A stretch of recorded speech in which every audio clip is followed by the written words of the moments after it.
buying booms for these, but I'll get there eventually. Alright, what's your cheers to, Caroline? Cheers to a life dedicated to anything but work. Cheers to that. Amen. Okay, with that philosophy, we're going everywhere tomorrow. Alright, tell me that story about France. Okay, I'll tell you my story about France. Okay. So, I lived in France for a few months. Where in France? A few years ago. In the provincial region in Provence. In this like medieval village called Lacoste. Okay. I was studying, I was there learning to sketch like ancient architecture. So are you doing school or? It was like a school fun thing. Okay. And you just go and you live in this like big fancy villa that had this pool and a private chef. What? And I like lived in this like outside of my bedroom window was like a lavender field, and then around the corner was a whole cherry orchard with this big pool, and it just was like a wild experience. Okay, I just went to go sketch like old historic architecture. Like, wow. The world's like first aqueduct, and I don't know. Do you do like chateaus or anything? Like sketch out any chateaus or anything? Like everything. It's just like I lived in a chateau essentially. I didn't realize you could draw. I have a full fine arts degree. A full fine arts degree? I'm a professional artist. So you lived in France and you lived in that chateau. So what else happened there?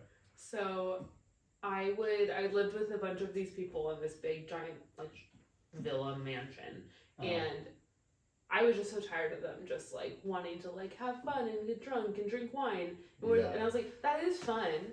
But like, what if we like woke up every day at like 5 a.m. to hike to the top of the mountain to watch the sunrise, and we could read poetry together? Yeah. And so because I love starting my day reading poetry. Oh, really? Almost every day I like read. I have like right now I'm working through Mary Oliver's Devotions, which was like the compilation of her work after she died. Okay. She's like one of the most renowned poets of our like modern world right now. Well, I guess she passed away, so she was. But I was like, okay, we're gonna like hike to the top of this mountain, and like we had to like hike up to the village, and then once we got to the village, we had to hike to the top to the chateau that was owned or built by the Marquis de Sade, which is like, I don't know if you know the story of the Marquis de Sade. No. I don't know it very well, but apparently he's super into like BDSM, torture. And so, like, he is the one who originally built this village that was then bought by Pierre Cardin, who is the fashion designer who invented the miniskirt. Oh, nice. So he lives in the villa on the top, and I went to an opera with him, which was a fun life story, an Italian opera, which was really cool. But so then the village was bought by him, and then the school that I went to bought the village, and then it was like a village you could go live in and study art and like open a shop and do all this like fun like picturesque storybook like non-real things. Yeah. So we'd hike up to the village, then hike up to the chateau on the top, and we would go sit on top of the chateau, which someone was living in. So we're like literally like just on someone's house. So terrible. And I would go and I'd bring all these like the people that it was all these girls I was living with, and they were all like 18. So they were all just like, how old were you? I think I was 23. Oh, you're old. Yeah, I was like the oldie. Comparatively. Well, yeah. So they're like 18 in like France, and like, we're drinking, it's so fun. Oh, of course. And I'm like, all right, ladies, well, I'm here to study architecture. And watch the sunrise and read like, poetry. Watch the sunrise, like go to markets and like all the fun like southern France beautiful things. Wear my linen dresses, flowers in my hair. Totally leaned into the whole thing. It was so fun. Yeah. But we would go up to the top, and I would like take them up, and we would listen to like, I had a playlist of music that I would say like, we're all gonna just sit here and watch the sunrise, and it was all this beautiful stuff, and then the sun would rise, and then I'd read them poems, and it became this thing to like get on my list to like go hike to the top. Oh really? And Your like, list? it became like a thing. It was exclusive. Yes, because I only did like 2 or 3 people at a time. Why? Because I was like, we just have to keep it like it's an intimate thing. We're not like all going every day. Like, right. I'm like, I get to go every day, but like, You get to lead Yeah. this little adventure. Okay. I was in control. Oh. So important. BDSM. Caroline is in control. Poetry. And she reads poetry. The poetry edition. To her submissive. Learned a lot of French, man. Poor 18-year-old little girls. Whoa. But it became a thing, and we were there for like months and months and months. And so then, like, as our like time in this village was coming to an end, we like discovered that there was this quarry like past the chateau on the top of the mountain. And so we were like, let's go. So we like got our little. We all were really into mountain biking that summer, so we were like mountain biking around. We ran into a dead horse. Oh gosh. We ran into this scary homeless man with his mean dog. Then we had, our village had this like homeless man with this like Australian shepherd. The local homeless man. Yeah. Well, we're in this remote village where like there's nothing around you. Like, how is there one homeless man? Yeah. He was kind of he was freaky. He probably chose to be homeless though. Chose to be homeless, and I feel like maybe he had some like, I don't know. I feel like he lived in the woods and like did stuff. Killed horses. Oh, nice. I don't know. Yeah, perfect. But we go to the quarry, we find the quarry, and we're like, okay, this is amazing. We found the quarry. So we like bike back down into the valley to where we were living, and we ditch the bikes, and we like take our backpacks and we put all of our paints in there. And so like we're gonna go write poetry all over the quarry. So you're gonna graffiti the poetry in the quarry? So there's graffiti all over the quarry, like dating back to like a long like really old graffiti, like medieval drawings, like really like, and then to like modern day graffiti, and we're like, we're gonna write poetry. So we went and we like climbed back up the mountain to the village, and then back up to the top of the thing, and then down into the quarry, and we're sitting there and it's like raining, we're painting, and it's just hilarious because we're just like painting poetry all over rocks. That's super cute though. Super like, fun. Having like good messages to read, like good affirmation.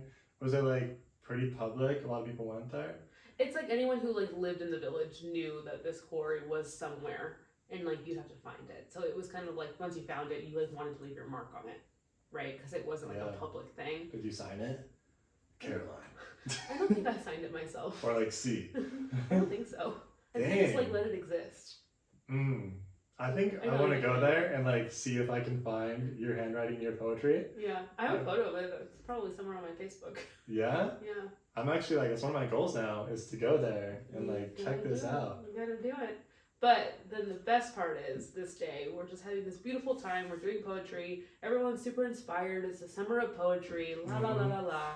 So we're like, we're gonna head back down the hill. Like it's, you know, we're gonna go have dinner. And so it starts to rain, and we're like walking through the woods down into the valley, and we start hearing like this like wrestling in the woods. Yeah. Oh no, I know where this is going. This BDSM wood trip. No.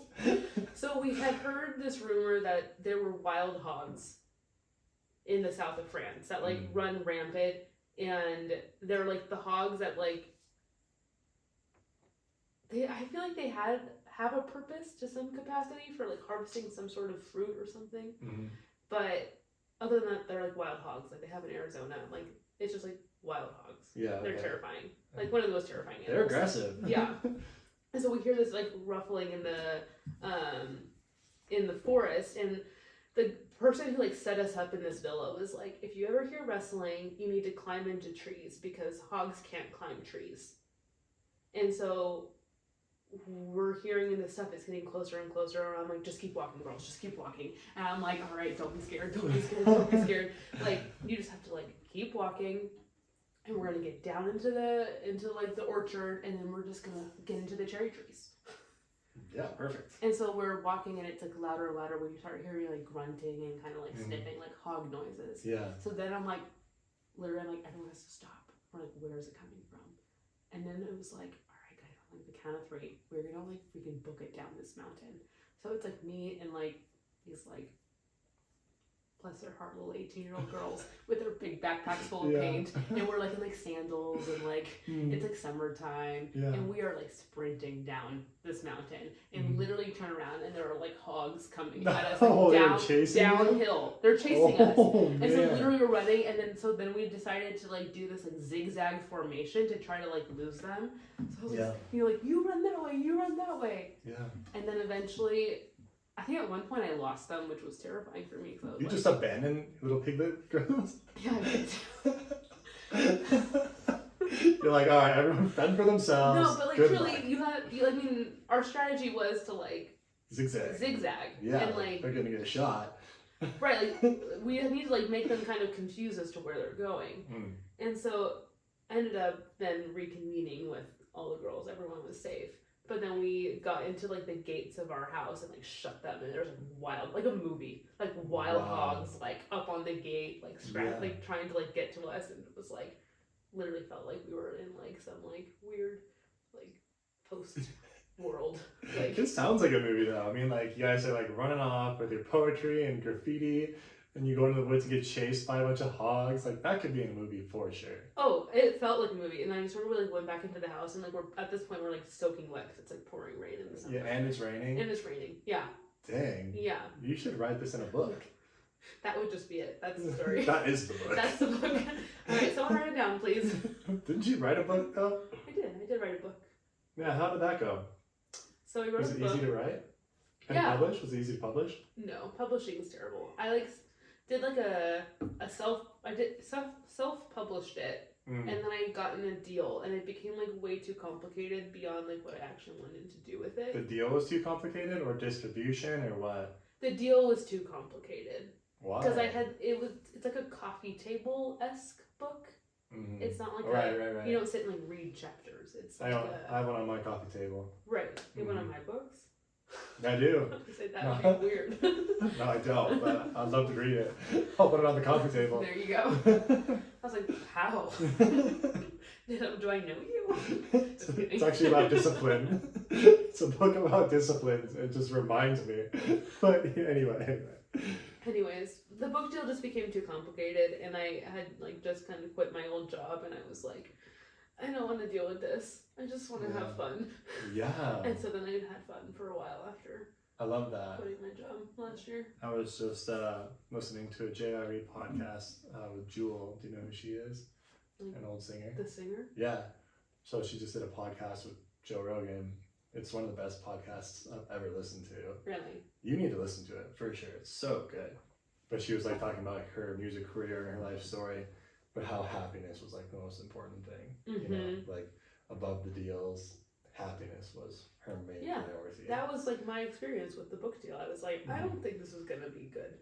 Yeah. I feel like I'm gonna like get sucked into this and somehow like come out a loser at the end.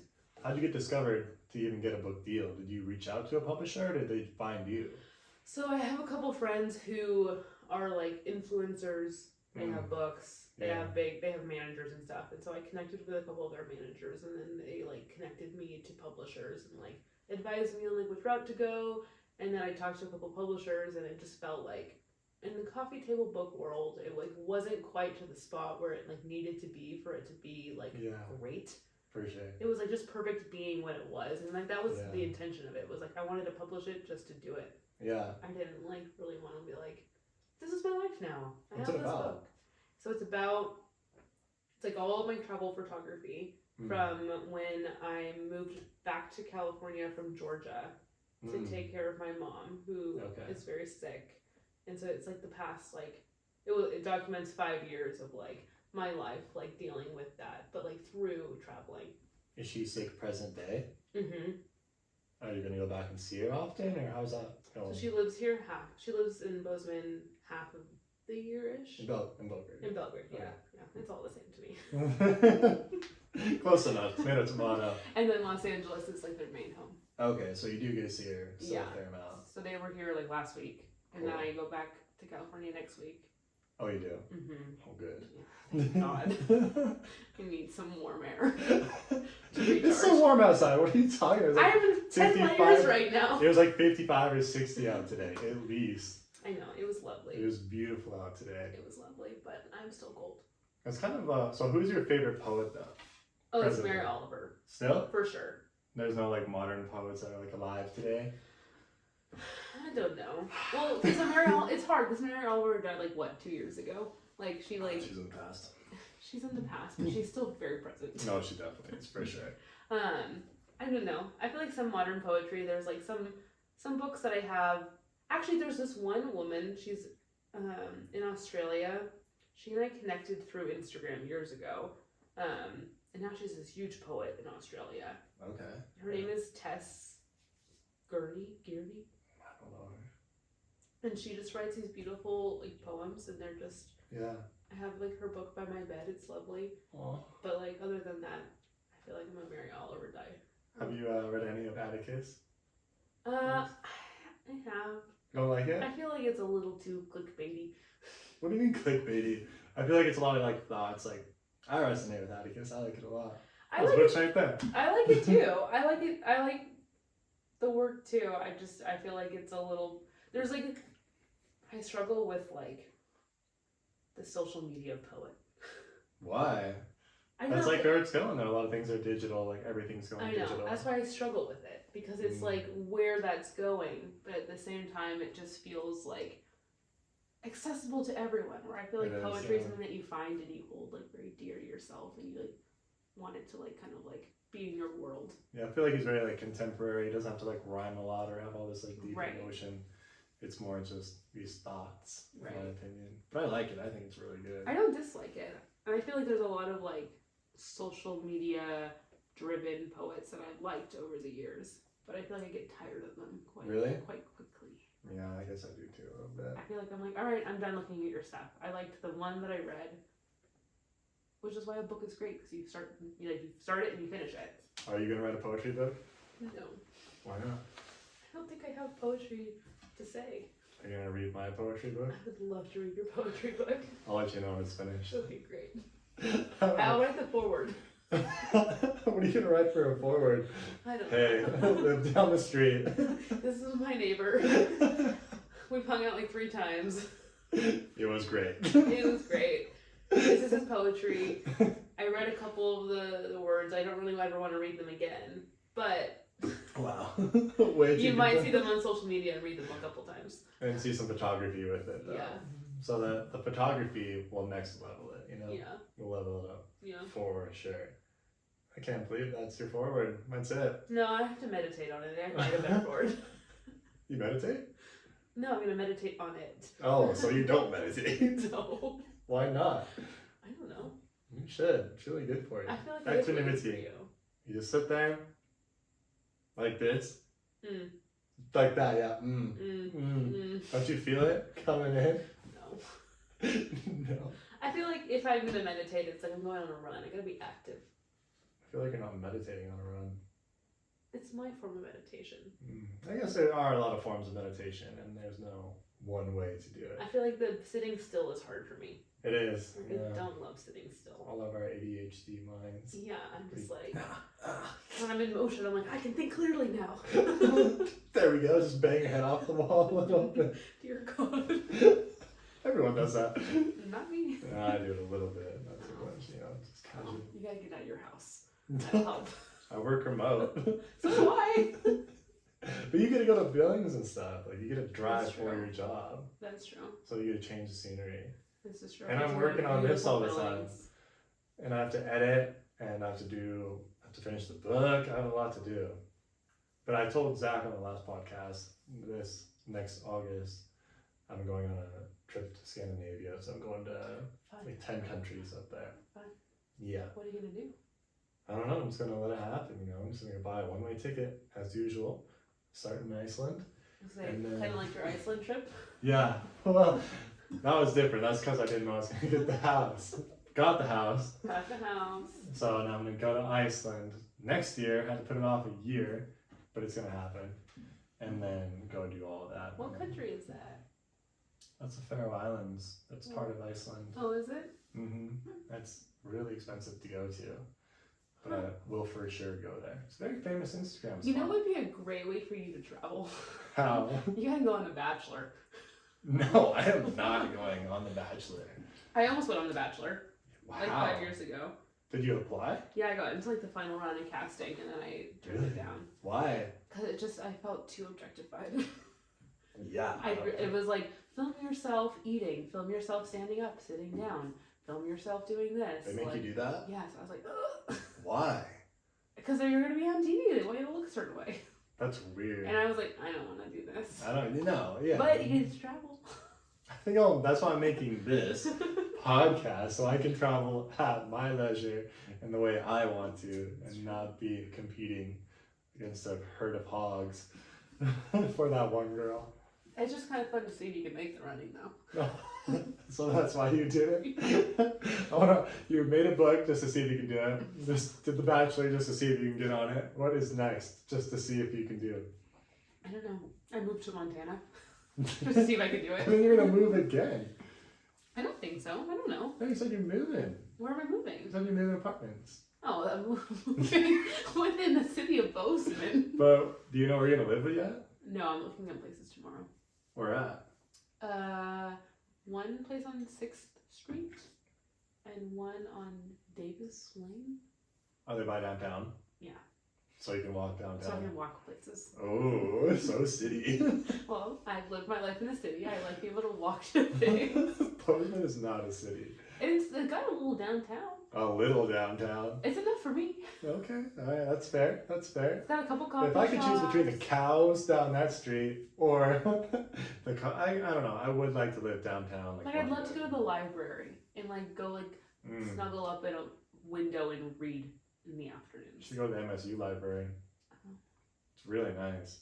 I'm allowed to go to the MSU library. You look like a kid. Yeah, go for it. It's my brother's ID card. You don't need an ID card. Really? You can just walk in. No way. You can go like after hours, like after school hours. So after 6 o'clock, parking Can is I get free. a library card?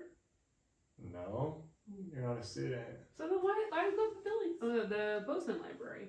To study, to work on things. To read.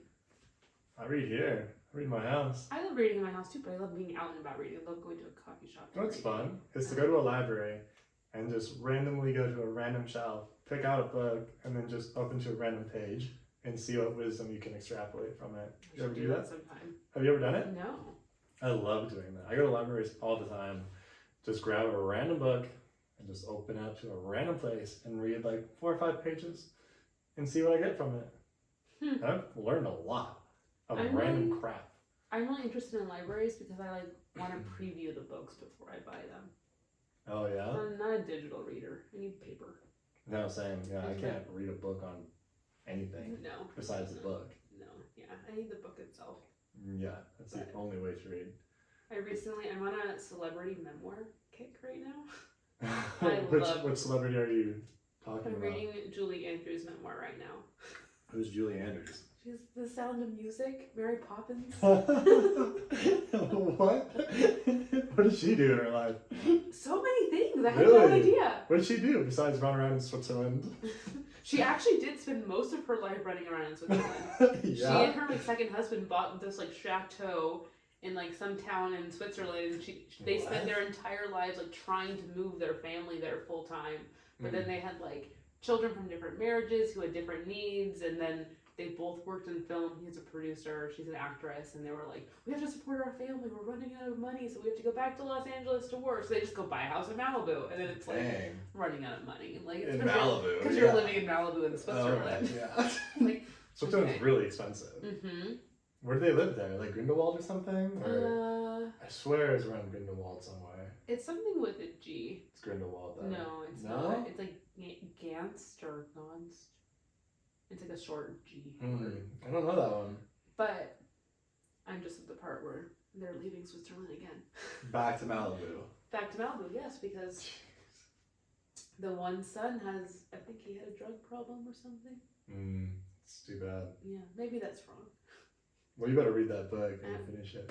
I was going to read it before I came over here, but... Oh, well, sorry.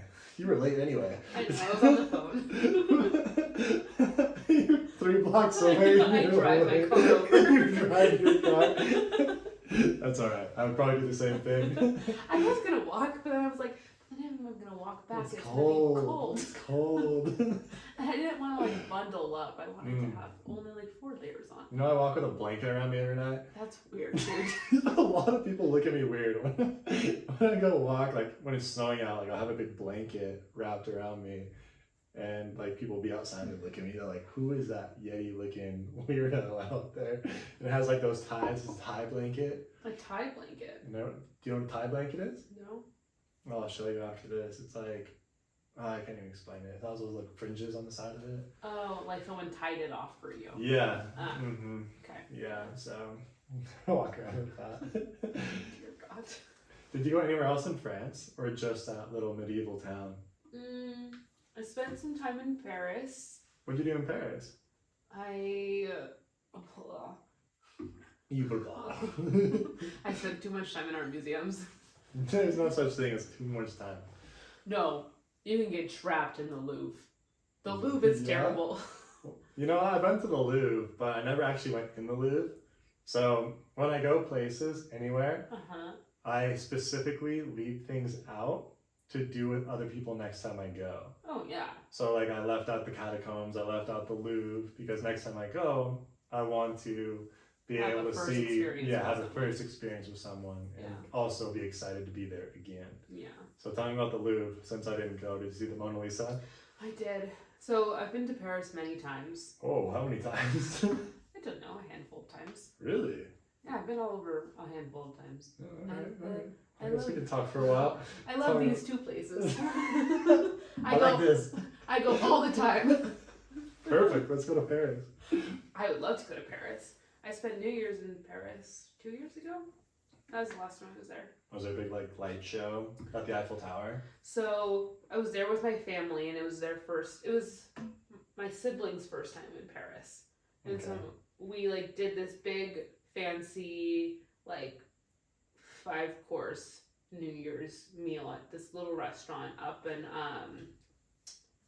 Sacré-Cœur. Sacré-Cœur? Yeah, I cannot pronounce it. You know what it means?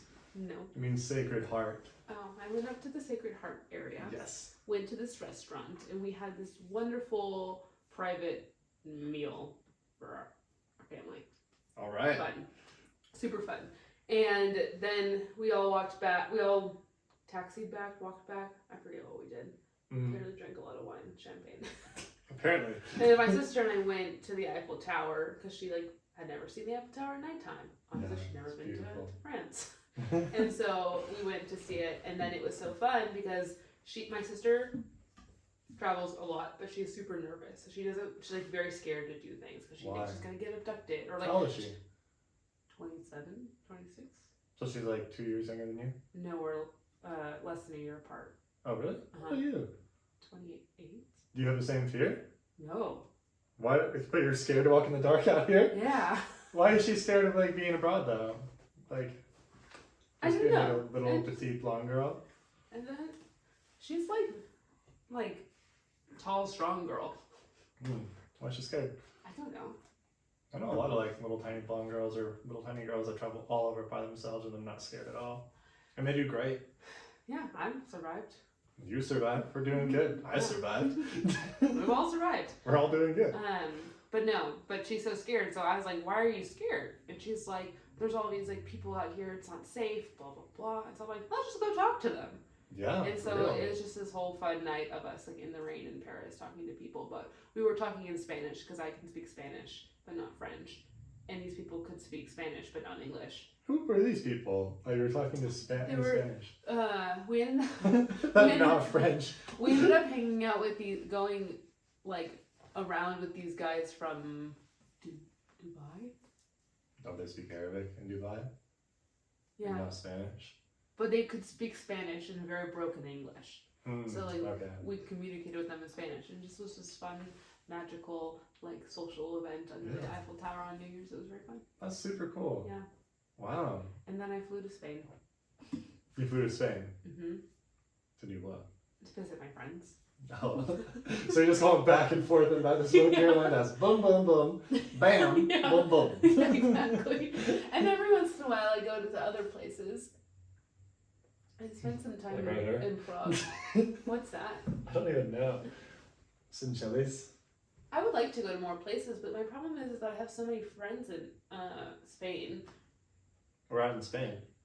All over the place. So when I was growing up, my mom was an interior designer, but she also worked for this like foreign exchange company. And so we spent like every summer with international students living with us. Really? Like every summer. Did they ever get homesick? Oh, all the time. Yeah. But then some of them would come back and live with us for the year and like go to high school with us, or like go to high school with my younger brother, or like stuff. And so this one family we became really close with, and eventually the older sister moved in with my parents for like 3 or 4 years, and she went to college in LA. But now she's like my best friend. Wow. And so like we try like every year we like she'll come here, or then the next year I'll go there. And so the last time we saw each other, she was in LA. It was the day before the world shut down. She got she had to get on the last flight back to Spain, and we were at Disneyland. Perfect. It was good perfect. way to say goodbye. It was like, all right, I gotta get on a plane in the morning. And I was like, okay, I guess we're just gonna have fun at Disneyland, and we'll just. Is Spain open? Spain is open right now, right? It just reopened. Yeah? Like 2 weeks ago. Oh, wow. Yeah. I thought it's been open for at least a little while. Well, not to us. Just to the EU? To the EU, yeah. Oh, that's annoying. Yeah. But now it's open to us? I think so. Is all the EU open right now? I don't think it is. I think like most places are if you're back. I know France is. I have a friend going to France right now. I think all Scandinavia is closed. Like I think Norway, Sweden, like yes, it is closed. Because I was at a wedding with my boyfriend last month, and the guy. A boyfriend? I have a boyfriend. How's he doing? He's great. Where's Tom? Why aren't you with Tom this weekend? He's coming tomorrow. Oh, okay. He lives in Helena. I remember, yeah. I have Tom. Okay, yeah. So, I was at a wedding with my boyfriend this summer, and the guy who's getting married's brother was flying in from Norway with his girlfriend. They live in Norway. Wow, okay. And they had to do all these precautions to, like, go to and from. It was a big ordeal. Ugh. And I'm just like, that sucks. But they're like, but Norway's great. Like, there's no COVID in Norway. Great. And so they're like, our borders are closed. We're fine. We're happy. They're happy? Well, they're like, they live normal. They feel like they're living like more normally than they are here. I thought we had our borders closed up until like 2 weeks ago. I don't know. I'm pretty sure we did. Like we had our borders closed till like up until 2 or 3 Okay, so then maybe that's the case because I just saw an article about that. Yeah, I was FaceTiming Lisa, my friend from Madrid, like 2 weekends ago, and she was like saying like, oh, you have to come here because your borders are closed. And then I think I saw it shortly afterwards. That sounds right. Yeah. Again. So you can go. Are you gonna go? Nah. No. I really want to go. I'm kind of waiting until she and her boyfriend are probably gonna get married in the next like year or so. Oh, so you don't have to go twice. Not twice, but it's just like I would rather go. Like she's just working right now. I'd rather go for like a big celebration and like see her whole family at once. Because now she lives in Barcelona. They're in Madrid. So it's like, where do you go? She lives in Barcelona. Have you been there? Oh my god, isn't that city beautiful? Yeah, I love Barcelona, but I love Madrid way more. Get out. Why? I don't know. I think I've spent so much time in Madrid, so it kind of feels like a second home. Are you into like the club scene at all? Oh, I was when I was like 18. So you like Barcelona then? No, in Madrid. Yeah? Yeah. When I was 18, I moved to Madrid after I graduated high school. But they have all the beach clubs. I know, but Madrid was where I was at because that's where my friend Paula and Elisa live. And then at the time I was dating this guy from Sweden, and so he had come to Madrid for the summer, and that's what established my clubbing life in Madrid. Fair. So it went like clubbing life, poetry, art, Montana. Yeah, that's what my life has been. Grew up in Los Angeles, clubbing in Madrid, poetry in France, corporate America in Los Angeles, corporate America in Montana. What's next? We'll get into that. I know what's next. What's next? You and I are on the same wavelength for what is next. Yeah. Never gonna work again in my life. How long were you in Barcelona for? Just for weekends. So just on and off? Yeah. The funniest story about Barcelona, though, is when I was going. This was the first time I was in Spain. Okay. I was flying from LA to Philly to Madrid. Okay. To get to Spain. Right. And so on my flight in Philadelphia, this was the first time I had traveled alone, first time international, and I was just like, I'm gonna just kind of like give it a shot kind of gal. And so I was like, you know what? Like, I'm kind of nervous about not getting my stuff on like in the overhead compartment, all of it, like just like kind of like nerves of like traveling alone. Yeah. And so I'm like, I'm gonna pretend like I am a part of a family to go on during family boarding. Okay, yeah. So nice. I found this couple that had these 2 young girls, and so I just kind of lingered on my phone, texting, like I'm like a moody teenager, like. And they let you on. Oh yeah, I just followed them texting and showed my ticket. Nice. And so like, as we're like on the pathway onto the plane, I always forget what that's called. I don't even know what it's called. The gate. Sure, we'll call it the gateway. The drawbridge. Yeah, the drawbridge to the plane. I'm walking down and I'm realizing I like put my phone away, right? Because I'm like just now trying to get on the plane. I don't really have to disguise myself as someone's like moody child. Yeah.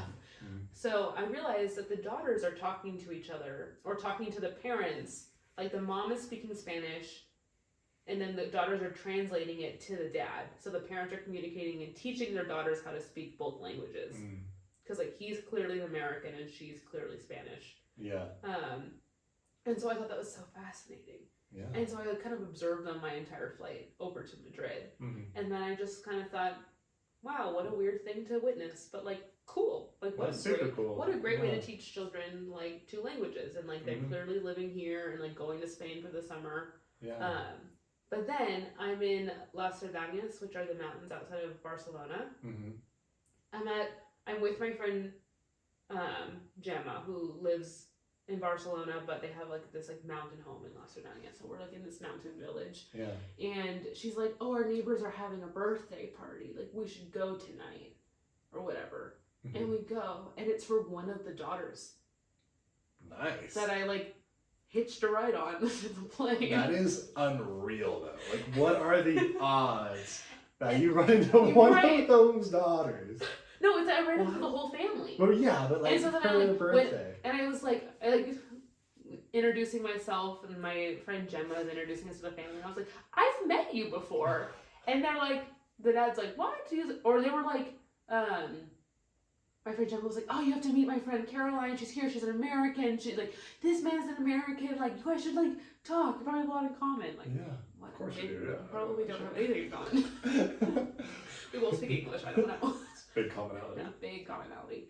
And then I was like, I had put all the pieces together because first I had recognized the girl. I was like, I don't know where I know this little girl from. Yeah. It's so weird. Why would I recognize this little girl? And then it was the dad, and I was like, oh my gosh.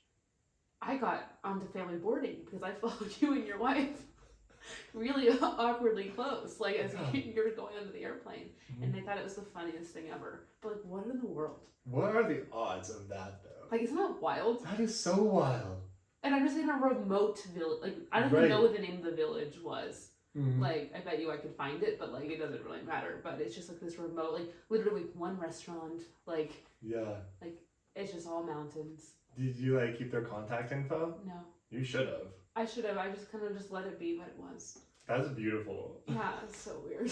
I think it's hilarious. It's amazing. How does that happen? That never happens. Weird things like that happen to me all the time, though. Yeah? Where it's like, I'll be somewhere and I'll run into someone I know, like, in a random place across the world. It's like, oh, it's my brother's, like, best friend's girlfriend. Like, what are you doing in Spain? Right, I've only done that once in Italy. Oh, it happens to me all the time. That's strange. Maybe I'll run into you somewhere. I'm like, oh, here we are again. There's that girl Caroline. There's that neighbor. She must have moved here.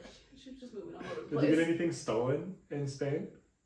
Yeah, since it's like so notorious to happen. Yeah, I was at a nightclub and I had my wallet stolen out of like my bag, which just had my your ID. My ID. I just had my ID and I had some like euros. I didn't really have anything in like a lip gloss. Okay. Like right, like a that's not bad. No, but then so I had my ID and then I also had a photocopy of my passport. But not the real passport. Not the real one, like a paper version of it. Right. and we're like at the club, we're dancing, we're having fun, young, wild, free, and then some guy comes up to me and grabs me and spins me around, and I'm like, what the heck? And my like Swedish boyfriend got super pissed. It became this like little fight, and he's like, no, I have your ID. He's like, so I saw someone take your money from your bag, but they threw your ID on the ground. Perfect. And I was like, what in the world? He probably took your money. Oh, for sure. I mean, sure, I don't care. It was like €20, like irrelevant. But like, and he's like, and is this your passport photo? And I was like, yes. I can't believe he found you, just like going around. Yeah, he like turned, like literally grabbed me by the shoulders and was like, is this you? I was like, yeah. What are you doing with my ID? And your boyfriend was like, get away. Like this big monstering Swedish man. Like, was he what big? are you doing? Big dude. Yeah. Oh man. There's so much stuff that happens over there. It's ridiculous. Yeah, I don't know if I've had anything else stolen. I had my phone stolen over there. Really? That sucks. So my phone has my credit cards on it. Yeah. And like I keep cash in there, my ID, so it's like everything is on my phone. Mm-hmm. So if I got my phone stolen, like you got everything stolen. Right. So I was actually leaving Barcelona, and I was on a metro on the way to the airport. I have a great Barcelona story. Yeah? Yeah, no, it's all coming back to me. Well, we got all night. So I got on the metro, and I was with another girl. We both happened to be going to the airport at the same time. And there wasn't many people on the metro. Mm-hmm. Like, I was aware of that. That's when you know it's bad. That's when you know it's bad. So I had these shorts on, and they're kind of loose. They weren't like tight shorts or anything. Put my phone in my pocket, and then the doors open, then they closed. I went to like grab my phone again, and it was gone. I'm like, oh my gosh. I like checked my whole bag, like thinking about putting it in my bag. Wasn't in there. I looked around. There's only an old lady behind me, like an old someone hopped lady. in, hopped off. No, I think it was the old lady. Really? Because like people were hopping in. Or the girl that side. was going to the airport too. No, she was with me. I went with her to the airport. Oh. But I think it was the old lady because she was the only one around me, and she looked very innocent. Like when I was looking at her, she like looked suspicious, you know. And I was like, Never I think trust an old lady. I'm like, you must be in disguise. But I was so like bewildered that happened to me. I was like, I don't know what to do because I didn't book a place to stay in Paris. I was flying to Paris. Didn't book a place to stay. Didn't have my phone. Didn't have my credit cards. Luckily, I had backup cash, backup credit card. Got my ID stolen. I was like, this sucks. I'm like, do I go chase after the random people? Go look on the platform? Right. Who has my phone? I just need my ID. Please. Or some money or a credit card. Take my phone. Right. But I decided to like go to Paris and like fly there without a phone and just wing it. I never travel overseas with a phone. What? I always just turn it off. But you have it though. I mean, I have it on me, but I never have like cell service or anything. Like I don't either. Like I always just airplane mode it. Yeah. But I keep it for photography and stuff. That's true. So. Yeah. Tell me about this other story. Oh my gosh. So before I was going to live in the south of France, I obviously stopped in Spain because that's what I do with my life. I just always pop into Spain. Hey, what's up? What See up, the fan. Spain? See the fan. What up, España? And I was in Barcelona staying with my friend Aida. She's a kooky person. I love her. Those girls are a little kooky. She is like, she now like works in like, 5-star hotel restaurants as like a manager, and she like lives in Ibiza and like just like has this like fun. She lives in Ibiza? Yeah. Oh my goodness. Yeah. What? You want some water? I would love some water. Anyway, she lives in Ibiza. I like how you whisper that. Do you want some water? Like the microphone's not gonna hear it. And I'm not gonna be like, what? It probably didn't pick that up. What do you say? There, fine. There we go. We're refilling water. There you go. Half glass? I almost brought my own water bottle because I was thirsty. So we can always refill it too. I got more. Fortunately, there's a lot of water in Montana. That's what I hear. Not like Los Angeles. Same way. We can shower here. I'm gonna start a podcast on anti-showering. Cut down water use, save the planet. I think we should mention that. Caroline doesn't like to shower. She is against it. I don't dislike showering. I just don't think that excessive water use is acceptable. It's acceptable, yeah. It is acceptable. No. I'm a groomed, hygiened person. I just don't use showering the same way that most people do. How many times do you shower a week? A minimal. Like once? No, like if I like work out and get sweaty, I'll rinse my body, but like other than that, I don't wash my hair. I haven't washed my hair in like 5 years. What? You haven't washed your hair in 5 years? No. Why? Because I went to art school and did weird shit. You like wrote poetry. And I stopped washing my hair and now I can't go back. Really? Yeah. It's so bad for your hair. Is it? Well, like we're like conditioned to think that we need to like groom ourselves certain ways. And like one of the most basics is like shampoo and conditioner. It's like stripping your hair of like the natural things that keep it well. So you don't ever wash it? Ever? No, I'll put like honey or I'll make chamomile tea, put that in there. Chamomile tea? Yeah, keeps it warm. So like you're drinking tea and then you're like... Yeah, I'll like put it like in a bottle and like squirt it in my hair and kind of... Interesting. A little honey, some cinnamon. Interesting. I'll have to go camping. You have to show me how to do it. Would love to show you how to do it. I'll show you how to camp. You can show me how to... I know how to camp. Chamomile my hair. I know how to camp. Dear God. Do you? I lived out of my car all last summer. So you car camped? Car camped. You're not Did backpack? backpacking. I was gonna hike the PCT last year, but COVID happened. That's a big 2 trip. years ago. Yeah, I was training for it for so long. It was so sad. Oh my goodness. I know. So sad. Well, you can do it next year. No, next year's Barcelona. Gotta go back to Spain. Maybe the next year. Well, the problem with the PCT, from my understanding, is that the permits are like all like fucked up. Yeah. Because the 2020 people still want to go. I gotta take them. I mean, I put mine in the lottery and I didn't get it the first time. Sad. This is really bummer. This has caffeine in it, and I didn't know that. I'm freaking wired. We're going on a long walk tonight. So the other day, when Zach was over here, I had like a few of these, and I was up till 3:30 that night. I was like, I can't sleep. I've had too much caffeine past whatever. What day was it? Wednesday. Wednesday night, weird things happened. What? What do you mean Wednesday? Everyone had a weird Wednesday night. Why? I don't know. Like everyone I know, like didn't sleep well on Wednesday night. I got like a weird phone call in the middle of the night from someone. Really? Like just like weird things happen on Wednesday night. Everything's been weird lately. I've been waking up with headaches every day. Me too. Every day. We gotta talk about it. Yeah. Why are we waking up with headaches every day? I got dinner with a friend last night, and she was like, "Well, it's because it's Scorpio season," and I was like, "That's why." Like, man! I was like, I don't believe in that. And she's like, "It's Scorpio season," and I was like, I have a friend that really believes in that. Like, is really into it, knows all the moons and the sun and all the stuff. I'm gonna text her after this. Well, because you texted me earlier and you were like, I think it's because of the moon, and that's what I said to my friend last night. And she's like, so you do believe in astrology? And I was like, well, I just think the moon is like the gravity, like it's kind of fucking with us. Right, exactly. And she's like, so you believe in astrology then? Like you're a believer. You're a believer. I'm gonna text her right after this and be like, hey, what's going on with Scorpio season? I have headaches every day. Yeah, tell me about Scorpio season. That's super funny. Yeah. Interesting.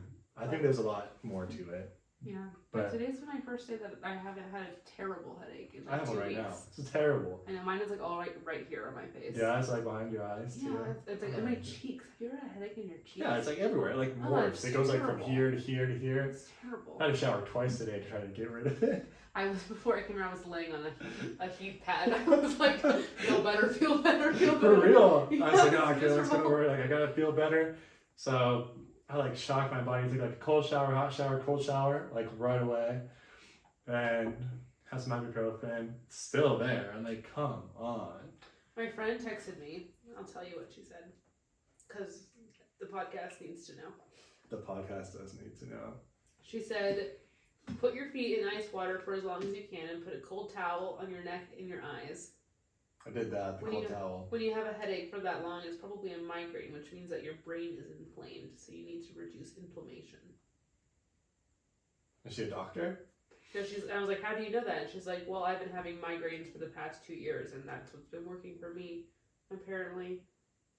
Like the doctor told me that apparently something about inflammation, blah, blah, blah. Oh, that's true. It actually is. Like, I have high blood pressure. So they're kind of saying that's also why I get a lot of headaches.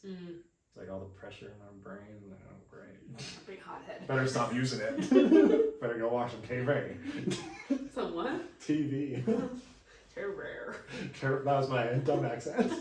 It did not sound like TV at all. That's the whole point. It's my dumb person accent. Terror. Dear God. Apparently, I better not watch it anymore. Okay, what were we talking about? We went from a story into a shower into astrology to a headache back to a story. If anyone listens to this, I'm sorry. What a mess. You're just listening to two people talk about absolutely nothing important. It's the best thing ever. Hey, my story was about Barcelona. Your next one?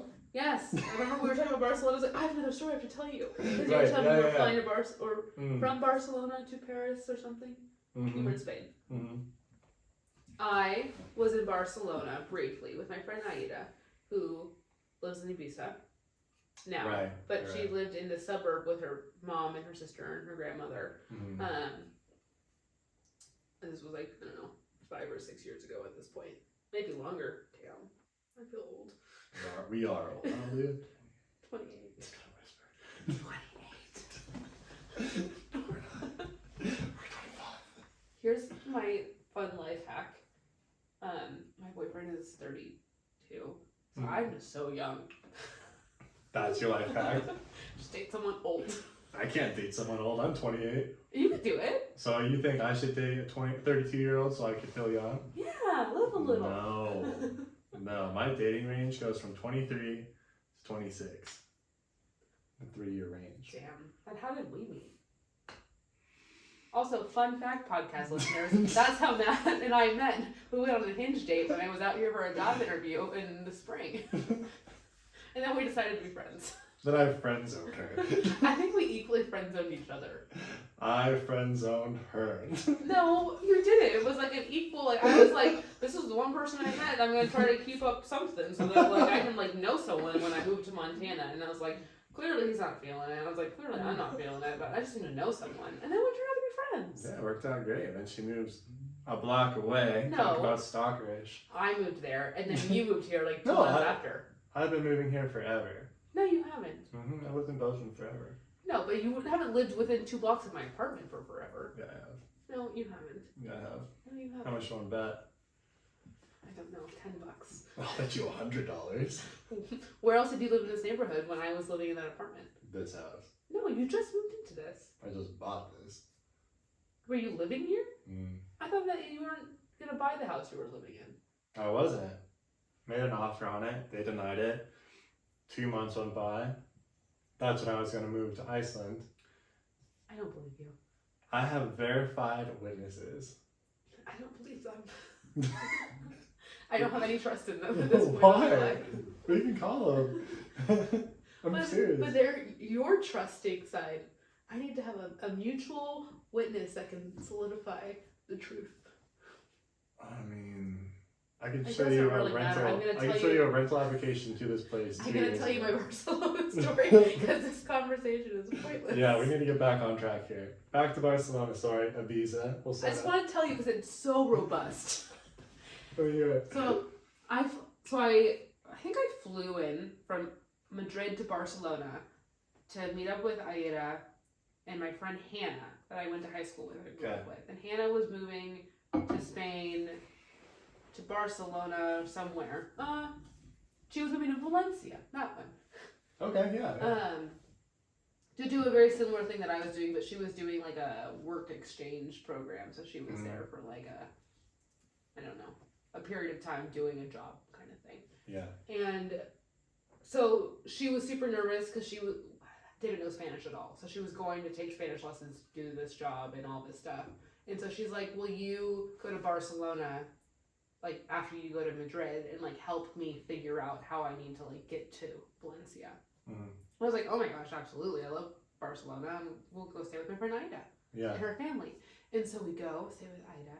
And Hannah had been traveling for had taken the world's cheapest flight. I've been traveling for like 36 hours.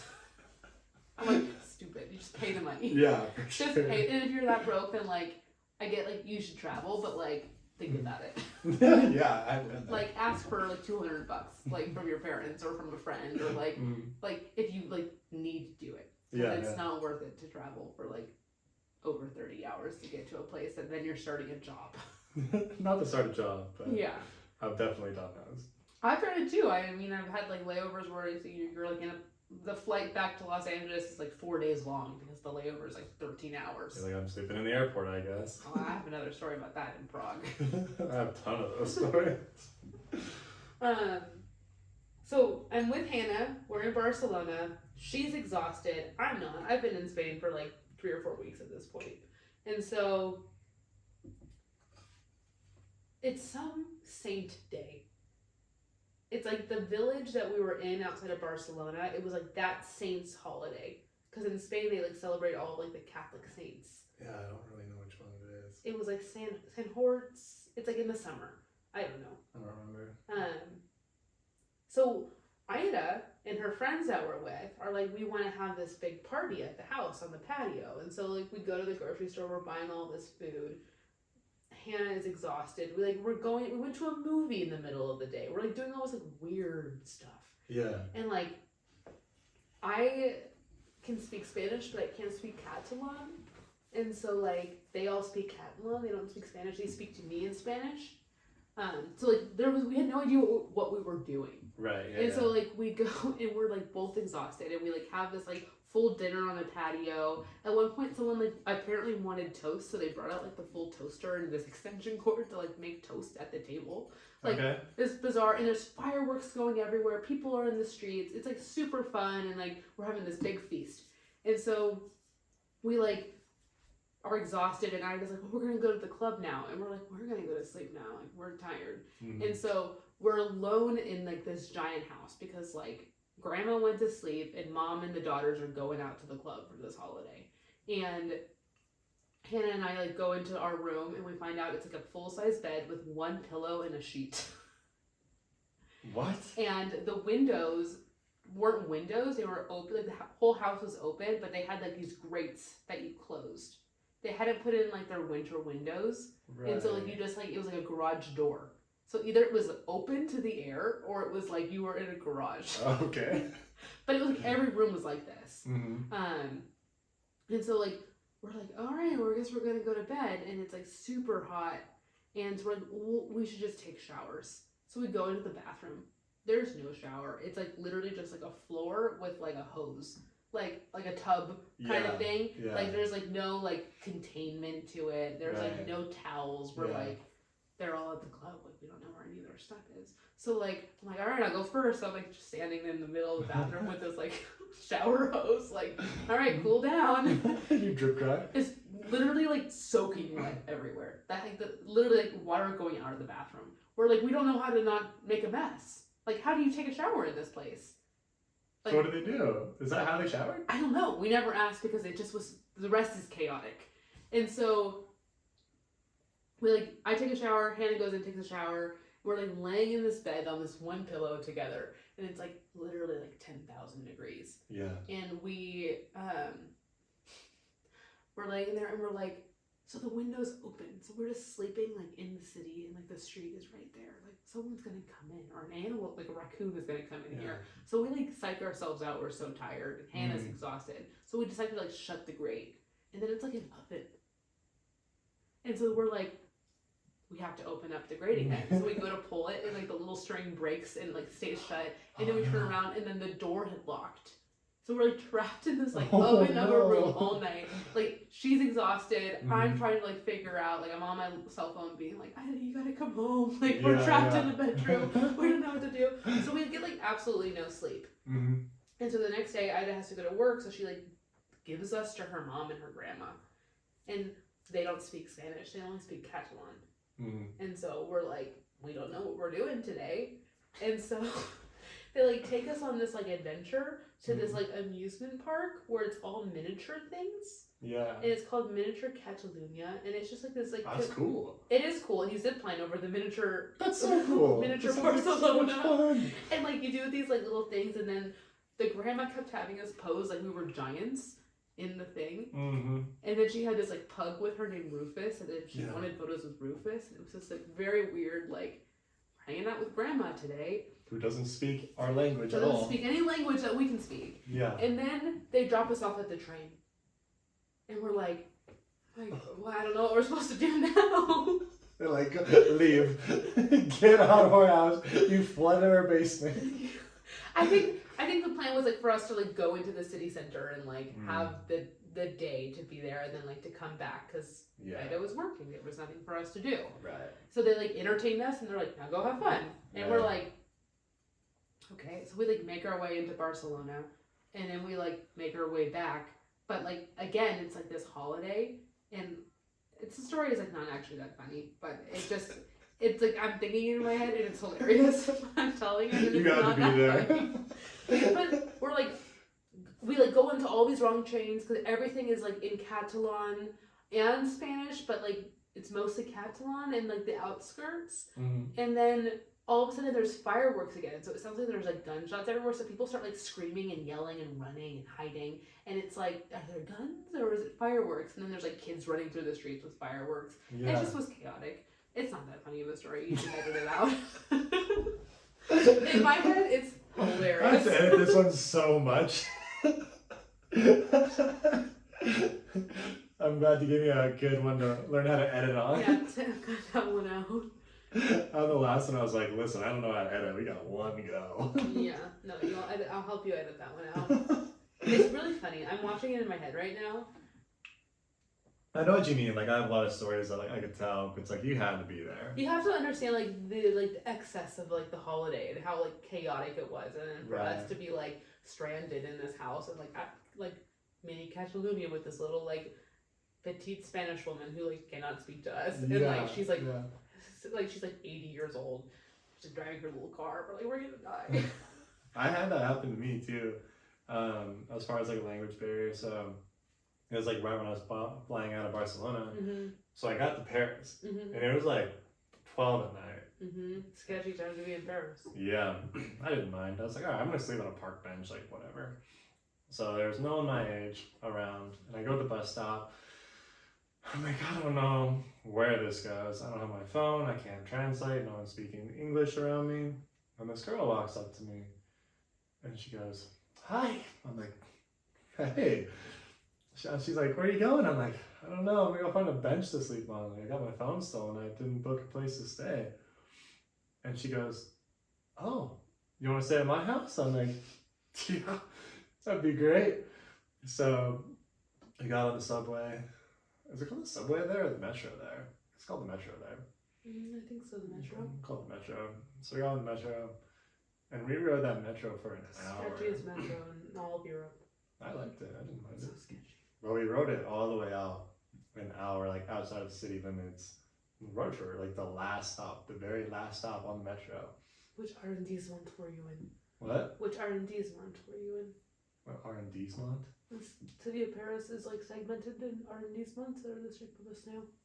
I know that, but I didn't know they were called arrondissements. Arrondissements. I don't know. Maybe I'm pronouncing it very wrong. I don't know what it is, but I know what you're talking about. Mm-hmm. But I went to the very last one. The very, very, very outskirts of it. And we get there, and this lady does not speak English, and she speaks Portuguese. And she's trying to talk to me. I'm like, I don't know what you're talking about. And this is like 1:30 in the morning. And she's like, "Mom, I brought this guy home from the airplane. Like, he doesn't have a phone or a place to stay." And I don't know, like, she didn't seem too upset, but she's like still trying to talk to me and trying to help me and like try to like give me a computer and like try to give me a phone. And that's like, nice. Yeah, and she's like trying to make a bed. She's like I can say it, or I can see her saying, "This is your bed," and like, "Here's a place to sleep," and this and that, like with the hand gestures. But she's like, obviously, no clue what she's talking about. Right. But it's pretty fun. Like, they're so nice and so hospitable to a stranger that she met at a bus stop. And I'm like, wow. Like, so when I go back to Paris, like, I follow the girl on social media. Like, I want to take her and mom out to dinner and like nice. Do something really nice. And I have money. Because back then, you know, you don't have a lot of money. You're like, all right, like, thank you, here's a baguette. If that. Like, here's a leftover face wipe. Remember me. Don't forget who I am. Don't forget. Follow me on Instagram. She still follows me on Instagram. Good for you. She was super nice, but like I really am excited to like repay her. I don't have to, because like they did it out of the kindness of their heart, but it's like I really want to take them to like a really nice dinner in the city. And obviously not talk to her mom because we can't talk. I'll be like, seafood, you eat the food. Yum, it's good, it's good. So, yeah, we never even talked about the Louvre yet. I hate the Louvre. Yeah, we never got into why you hate the Louvre. The Louvre, so my first experience in the Louvre, it was with a school program. I hate the Louvre. Why?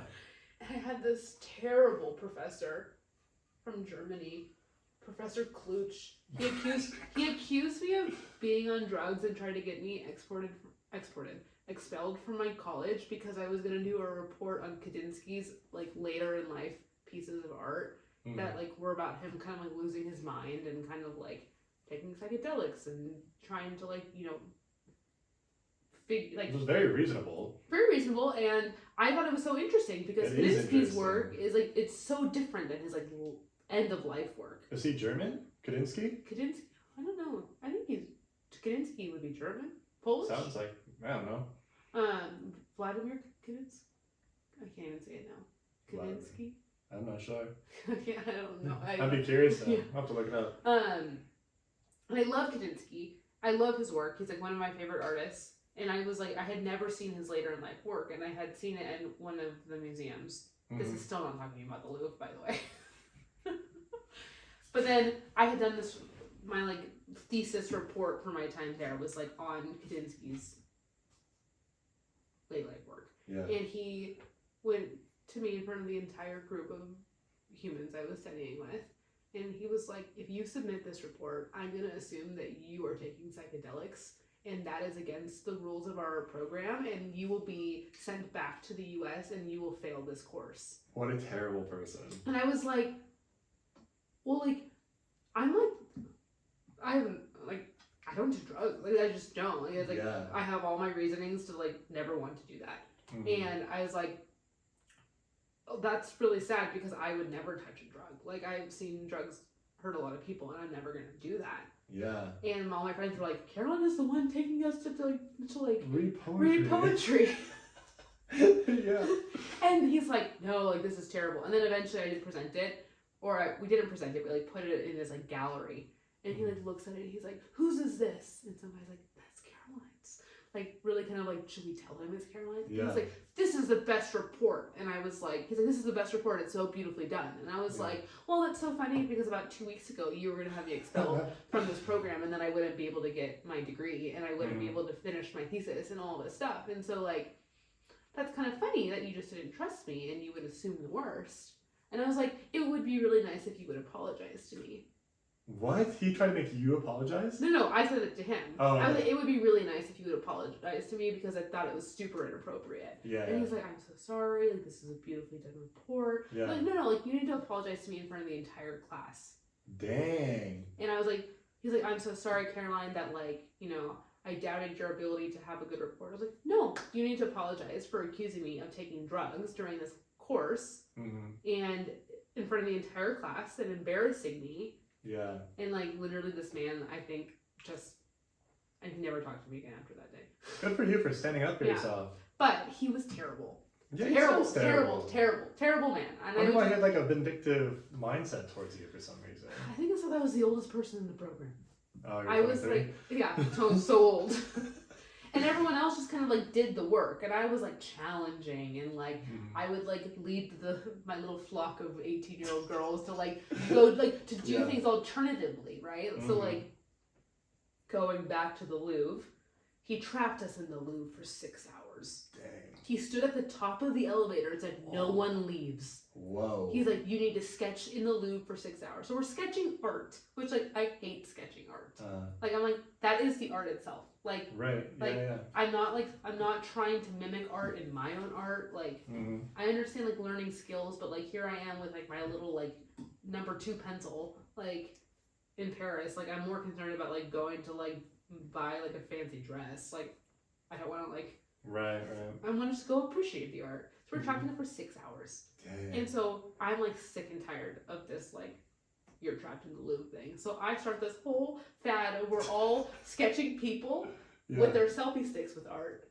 That is hilarious. Yeah. For 6 hours, just sitting on benches like sketching selfie sticks in front of like famous art pieces. Seeing like the Mona Lisa. I have this great photograph of like the Mona Lisa seen through the phone. Yeah. Of like, this is terrible. Like this is just awful. Such a genius perspective though. Yeah. I think you came out of that with a brilliant perspective. Oh, I think so too. And so then we leave and we had to show our sketchbooks and he literally was like, this is embarrassing. This is not art. And oh I'm my like, goodness. Yes, it is. It's an interpretation of what was happening.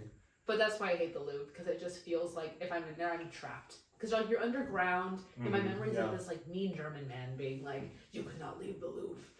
Yeah, that's too bad. I went to the Louvre just to go to the Apple Store. Is there an Apple Store in the Louvre? Yeah, right at like the base of the pyramid, right where it comes down. Since when? A few years ago when I was there. Oh, really? There's an Apple Store in there because I went to go buy a new phone. Oh, funny. So, because I was walking around, I found the Louvre on accident. And I was like, oh my god, this is beautiful. And just the pyramid. well, I was looking for an Apple Store. Yeah. And that's where this happened to be. Yeah.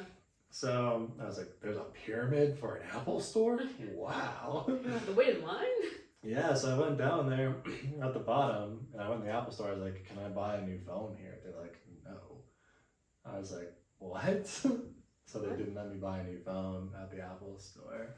That's weird. Yeah, I actually had to like file an insurance claim. I had to call my mom, file an insurance claim, have it sent over from Montana, had to ship it to a hostel in Paris. So I had to wait for like 2 weeks to get my phone. So I was in Paris for 2 weeks with no contacts. I couldn't text anyone, couldn't get a hold of anyone. You were by yourself? By myself, yeah. So did you meet people? Oh yeah, I met people in the hostel. I'm gonna go like explore for the day and stuff, but then I never talked to them again. Right, you can't. Because I couldn't connect with them. I couldn't get their number. I couldn't text. You could have written it down. And then called them on my not phone that I didn't have because they would leave. Like they'd leave like 3 days later, like 4 days later. Or something. Right.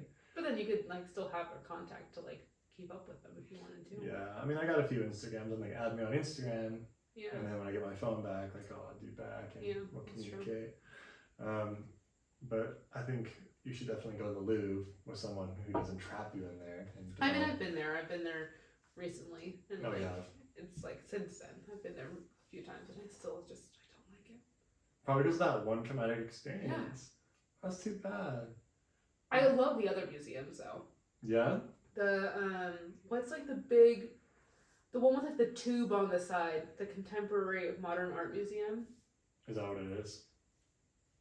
I don't know which one the tube on the side. It's like the red, it has like the red, like it's like a tube that has like an escalator in it. I don't know. Oh, it's very cool. And it's like modern art. You can see like Picasso's and Kandinsky's and Matisse and I'll have to look at that one. more current art.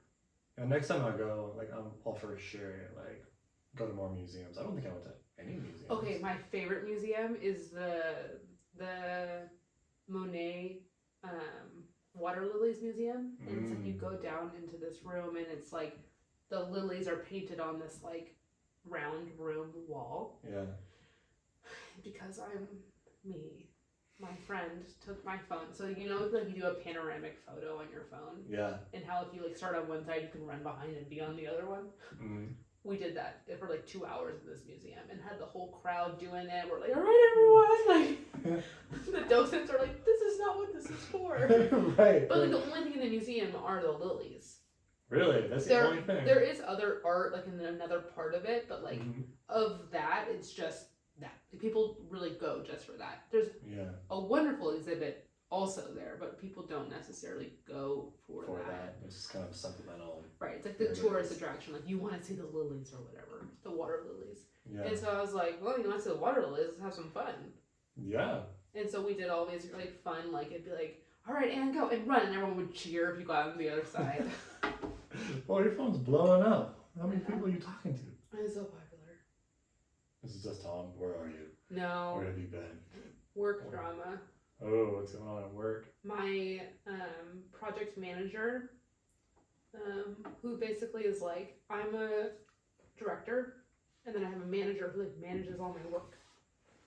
Okay, sure. So she makes everything happen. I'm just in charge of like schmoozing clients and like coming up with ideas. Yeah. So I had this wonderful project manager. I still have her, but she just had a baby, so she's like gone. She's on maternity leave. So we hired a new project manager. Yeah. Who just could not cut it. And she's only been there for like 3 weeks. Yeah. Because my old one just had her baby, like literally like 2 weeks ago. And so she got fired today. The new one. No. And so that's my old manager texting me saying our boss just called her to inform her about it. Dang. Do you ever want to get fired from this job? Or do you like this job a lot? I like this job a lot. Do you? Yeah, it's a pretty chaotic team of people because it's a marketing agency where no one's worked in a marketing agency before. Really? Yes, and so it's all like first hires and they don't know anything. Well, they've all worked there for a long time, and so they're all just functioning in the way that they've worked. Oh yeah. But like I have worked in an ad agency for 10 years. I ran an ad agency for like 4 years. Right. And so like I know how an ad agency works. I would love some more water. Bring it up. Water, please. We're running out. We don't got much left. There's no more water in Montana. This is why we don't shower. And that's good. I don't want to drink all your water. I mean, I can get more. I know, but then we'll ruin the flow. I know. Then I'll have to stop and edit and more editing. So stressful. It's stressful. But long story short, no one has experience working in an agency. So I walked in and was like, you don't do this, you don't do that, you don't do this. So I like shook shit up. Really? And then my friend who we're supposed to be going to spy on his date tonight, who is another rejected Hinge date that I'm now friends with. Who's that? This guy named Mike. Oh, they said you're going to go with someone else to spy on Mike. I asked you if you wanted to go with me. Oh, they asked somebody else too. No. Oh, just me? Yeah, just you. Oh, my only other He friend. always done with his date? I don't know. Probably not. He hasn't texted me. How long has he been there? He's been there for an hour 15? An hour 15 minutes. He's doing good. How's it going? Yeah, you should text him I can see you. What? Just text him I can see you. And be like, I'm outside. I say, do you see me? Poor Mike. So, Mike, I rejected him. We rejected each other. It was another mutual, it's not going to work. Yeah. And I was like, that's okay. I don't think so either. Yeah. But we've stayed great friends. Cool. To the point that I have gotten his best friend, who just moved to Billings, hired at my company. Wow, that's nice. Like, what are the odds that certain paths had to cross for this to happen, for this guy to get this job? Yeah. For me to get this job in Montana from Los Angeles, right? Weird, great, meant to be in each other's lives kind of people. Totally. He has worked at a marketing ad agency. So then he got hired last month and then has continued to shake things up. Dang. So now it's we're busting stuff out. And it's great because I'm all right, signing off this, signing off that, new client, okay, let's do this. We're going to do a whole year campaign. And they're a whole year campaign. And I'm like, well, yeah, that's what we do. I'm not just going to do it 1 month at a time. No, it's October, November, we're going to plan for the whole year. Well, per our cheers at the beginning of this, do you remember what it was? I don't want to work again. I don't have to work. It's not about work. So you're planning on year contracts and you're here. We're not going to be working by the end of next year. What was your perspective you were going to tell me about? Why we shouldn't be working? No. Why people shouldn't, when people, you meet people and you're what do you do? Oh, that's right. And it's everyone's auto response or expectation of response is oh, I work in telecom, blah, blah, blah. I work in marketing. Right, oh, I'm a marketing director. Oh, I'm a salesperson. Well, it's I always like to answer with oh, I love to run. I'm really into reading celebrity memoirs. But it's what do you do? And they're, yeah. And I'm like, that is what I do. Like, oh, you want to do for work? And they're like, yeah, I asked you what you do. I was like, oh, well, I am a marketing director. But like, I love to run. I love to read. I love to make food with friends. I'm very social. I travel a lot. Mm-hmm. And they're like, so that's like your hobbies. I'm like, no, it's just what I do. Like, it's how I exist. So like super ambiguous with how you answer. Well, I just don't think it's so important to like have our whole life centered around work. But like that's a lot of people's whole lives.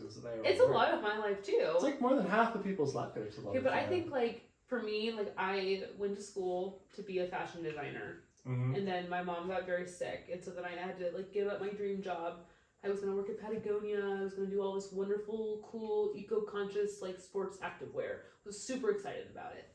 Little, 22-year-old Caroline thinking like, this is not gonna change the world. Yeah. And mom gets sick. I move home. I don't work for like 3 years. I'm just like hanging out with her, making sure she stays alive. Yeah. And I just was like, I lost where I was going with this. It's gone. You're just basically saying you didn't want to work. Oh, I didn't want to work. No, but my whole like upbringing was like, you're gonna be a fashion designer. You're gonna be a fashion designer. Like this is gonna be who you are. Like this is what you're gonna do. Like I was a little girl, I would sew clothing and make clothing and design, and then I went to fashion school and I did all this stuff, and then my life like crashed and burned, and then I like just realized the value of like doing things and like being with people that I love and like doing things that I love. Being happy. Yes, that's a big one. But then I was like, wait, it's so much more freeing when my whole identity isn't being like the fashion girl. Now I can just be Caroline and just love anything. So I remember like I loved to like hike and camp and do all this like fun outdoor stuff. And people would be like, well, you can't do that because you're a fashion girl. I was like, well, like if I wanted to like hike a mountain in a dress, I could do it. Like it's not. Why can't you be everything? Right? Why can't I do it? Like I'm just being. I'm just a human. So you didn't want to be defined by what you did. Right. As a job. Well, like I got that freedom, like with like my mom being sick and kind of like changing my life. It was like, oh, like I can just exist like for a little bit, which I think like was a luxury for me. Yeah. Terrible circumstance, but like to not have to like go from school to a job and like I have to make a living. It was kind of like I was really being taken care of, but like well taken care of them. Right. So that just changed my perspective, and then I like got into advertising, and that was like working like 70-hour weeks, and it was like defining me again. Right. And then I was like, I can't let my whole life be about work. That's what I was saying. Like 3/4 of people's lives is work. Right. It defines who they are. It's like what they do. It's like the language they speak is their work.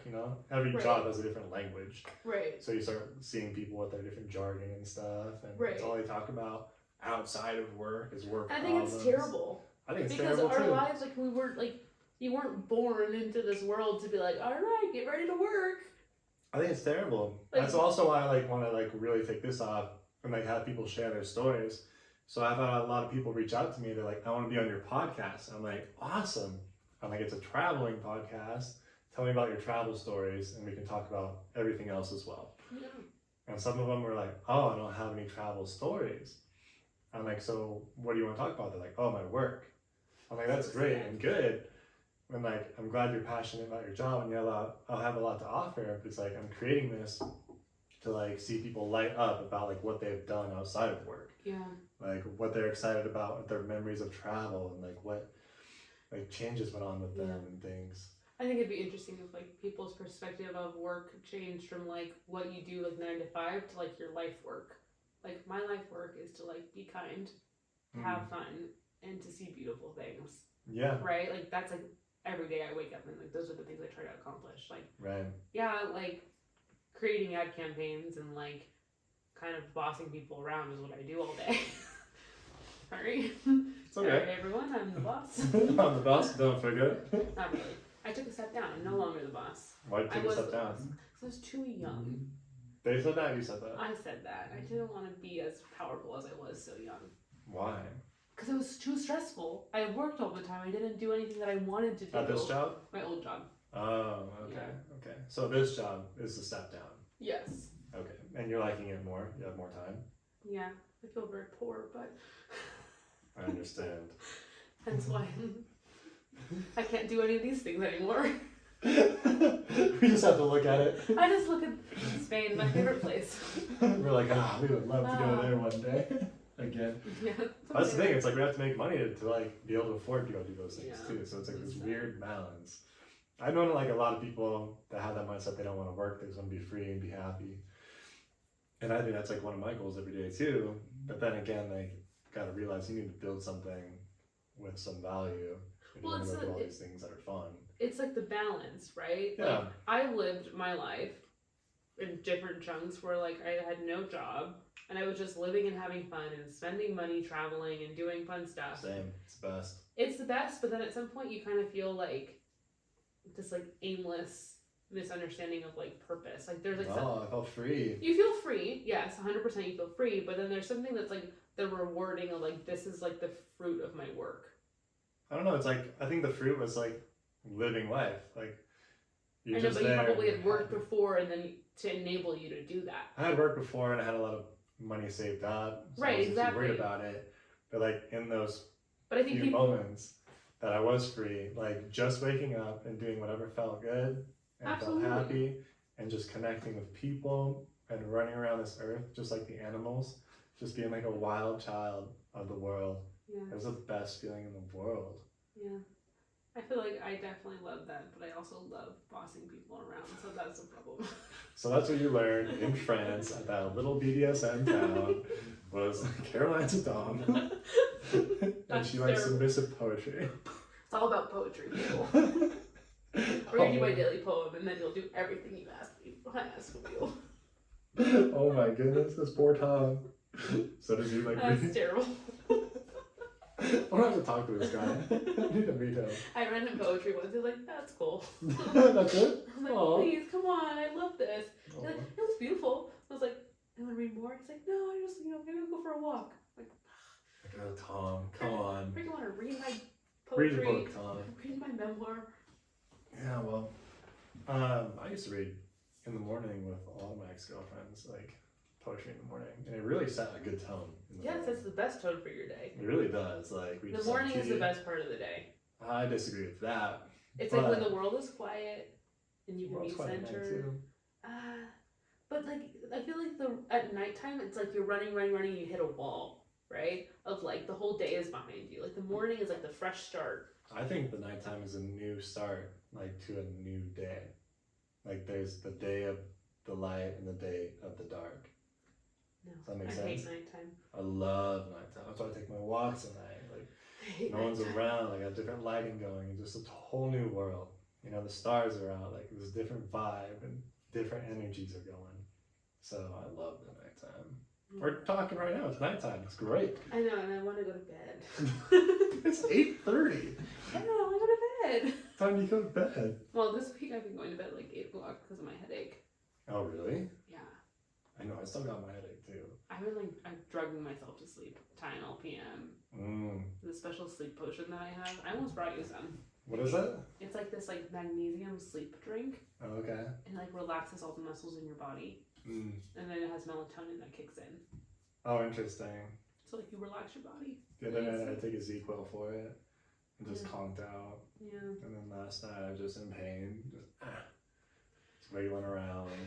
And then tonight I'll probably take another shower to calm down, get rid of the headache a little bit more. Do you want to know your travel future? My travel future? Yeah, with my cards. Is that the next thing on our list? Yes, our list of fun things that we'll be editing out apparently. Edit this out. No. We're going to be left with our cheers at the beginning and our cheers at the end. I wanted it just to be the cheers, the awkward how we met story, and then the really boring Barcelona story. All those things are omitted. I'm omitting so much of this. We might have to do a redo. Are these tarot cards? No, they're oracle cards. Oh, fun. Have you ever done them before? No. Okay, ready? What's the difference between an oracle card and a tarot card? Oracle card is more big picture. I want to try this chair, but I feel like it's having too much noise. There's no noise. They're not noisy at all. I can hear it squeaking. I guess. I do not. A little bit. Okay, so pick 3 cards, and we'll see your travel future. Okay. 1. You hold it. Please, give it. Take this from me. Which one is big decision. It's a lot of them. The first 2 I felt really good about. Now I feel really indifferent to all of these cards. You don't have to pick a third if you don't want to. It can just be 2. Let me have a moment with the cards. We got I'm in charge. That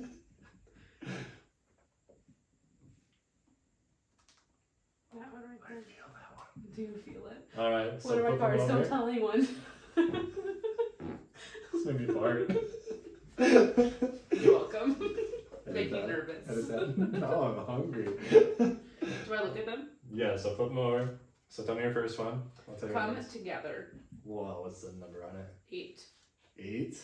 Okay, so come together means love needs to be shared. So you need to share more love. Pretty heartless. I know. Next. 49. 49. Talisman. The talisman. John Carroll's movie. Great. I just clean these carpets. You're welcome. I'm putting it on the carpet for you. Just clean these carpets. You just farted in my presence. Oh, I'm sorry. So. Sorry, I'm hungry. You didn't bring me any food. I had butter noodles for dinner, so like. I had a poke bowl.